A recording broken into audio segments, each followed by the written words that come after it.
বিড়ালের বিরক্তিকর দুষ্টামি আলাদা রকমের। যখন দরকার নেই ঠিক তখনই এসে বসে, কিবোর্ডের উপর, বইয়ের পাতায় কিংবা একদম সামনে। রাতের গভীরে হঠাৎ দৌড়ঝাঁপ, কারণ ছাড়া জিনিস ফেলে দেয়া, আর তাকিয়ে থাকা এমনভাবে যেন সব দোষটাই তোমার। ডাকলেও আসবে না, আর কাজের মাঝখানে ঠিকই মনোযোগ ভাঙবে। তবু আশ্চর্য ব্যাপার, এই বিরক্তিটাই একদিন না থাকলে ঘরটা অদ্ভুত ফাঁকা লাগে।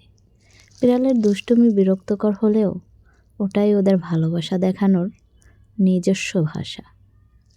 আসসালামু আলাইকুম, সবাই কেমন আছেন? আশা করি সবাই ভালো আছেন। আলহামদুলিল্লাহ, আমিও ভালো আছি। তো দেখুন আমার এই বিড়ালটা কি পরিমাণ দুষ্টামি করে। এই যে খাঁচার চিপায় গিয়ে ওদেরকে ধরার চেষ্টা। সারাদিনই দুষ্টামি করে, কিছু না কিছু সে করতেই থাকে। আমি বিরক্ত হই, কিন্তু বিরক্ত হলেও যখন ও ঘুমিয়ে থাকে তখন ওকে খুব মিস করি। তো সেটাই বলছিলাম।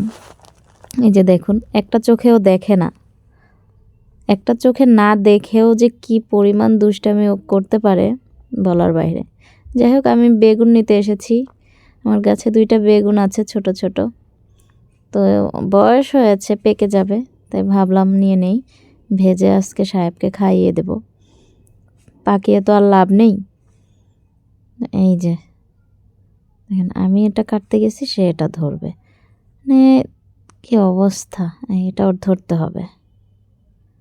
ওর দুষ্টুমি দেখলে আসলে সবার ভালো লাগবে। যারা বিড়াল পছন্দ করে না তারা অবশ্য বিরক্ত হবে, কিন্তু আমরা যারা ক্যাট লাভার আছি তারা আসলে ওর মায়ায় পড়ে যাব। আমি ওকে একদমই পছন্দ করতাম না আগে। ওর দুষ্টামির কারণে খুব বিরক্ত হই, এতটা বিরক্ত হই আমার হাজব্যান্ডের সাথে মাঝে মাঝে খুব রাগারাগি করি।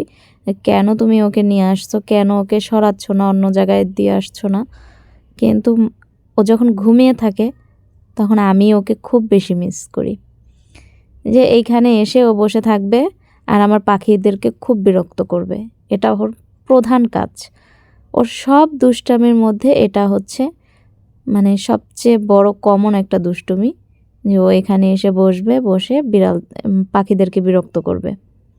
এটাই হচ্ছে ওর মূলত কাজ। তো কি আর বলবো, ওকে নিয়ে আর কিছুই বলতে চাচ্ছি না, কারণ যা বলবো সেটাই কম হবে। আর আমার বাসায় আরও একটা বিড়াল আছে, ওর জন্য সবাই দোয়া করবেন। এই যে চলে এসেছে আমার পিছন পিছন, ওর জন্য সবাই দোয়া করবেন। ওর বেবি চলে আসবে মেবি 2-4 দিনের মধ্যেই। তো আমি খুব এক্সাইটেড, ওকে নিয়ে নার্ভাসও আছি, কারণ আমি গ্রামে যাওয়ার কারণে ওর একদম টেক কেয়ার করতে পারিনি। এই জন্যই মূলত ওকে নিয়ে আমার টেনশন হচ্ছে, কি না কি হয়। যাই হোক, সবাই ওর জন্য দোয়া করবেন। সবাই ভালো থাকবেন। আল্লাহ হাফিজ।